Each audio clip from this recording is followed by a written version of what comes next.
Chers étudiants, bonjour. C'est Madame Bouchour. Je vous donne le cours de botanique pour les deuxième année, SMV. Aujourd'hui, on va commencer un nouveau chapitre. C'est le chapitre 3 qui est consacré aux champignons, aux mycètes.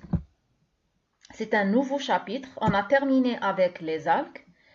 Je vous ai laissé un bon moment pour bien réviser et résumer les algues. Maintenant, on passe à autre chose. On commence un autre chapitre, c'est les champignons qui sont très différents des algues. On commence avec des généralités. Les champignons constituent le règne Mycota. C'est en latin. Vous voyez ici, c'est écrit en italique puisque c'est en latin, ou le règne des mycètes. Ce sont des eucaryotes et des talophytes, c'est-à-dire qui contiennent de vrais noyaux, et en même temps, c'est des talophytes. On est toujours dans les talophytes, comme les algues, c'est-à-dire il n'y a pas un vrai système végétatif, il n'y a pas de vraies racines, de vraies feuilles, de vrais tissus. C'est toujours des talophytes.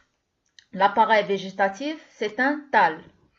Compte environ 120 000 espèces à peu près. Pas de chlorophylle, c'est très important. C'est la particularité des champignons. Il n'y a pas de chlorophylle. Alors, automatiquement, c'est des organismes non photosynthétiques. Et le résultat, c'est l'hétérotrophie. Les champignons sont des organismes hétérotrophes.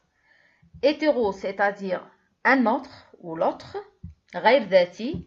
Et trophe, c'est tsardéa. D'accord? Hétérotrophe, c'est-à-dire غير ذاتي tsardéa, on parle spécialement de la matière organique ou la matière carbonée, les champignons ne font pas de la photosynthèse, c'est-à-dire ils ont toujours besoin d'un autre organisme autotrophe pour leur fournir la matière organique. Les champignons ont des formes de vie très variées. Il y a les champignons unicellulaires qu'on appelle en général les levures. Vous connaissez tous bien sûr les levures. On voit ici les levures. Mais la plupart des champignons sont pluricellulaires, composés de filaments jusqu'à la forme des macro-champignons que vous connaissez tous. C'est des pluricellulaires. Le mode de vie ou de nutrition des mycètes. Il y a 3 modes de vie. Il y a les champignons saprophytes. C'est quoi les champignons saprophytes? C'est des champignons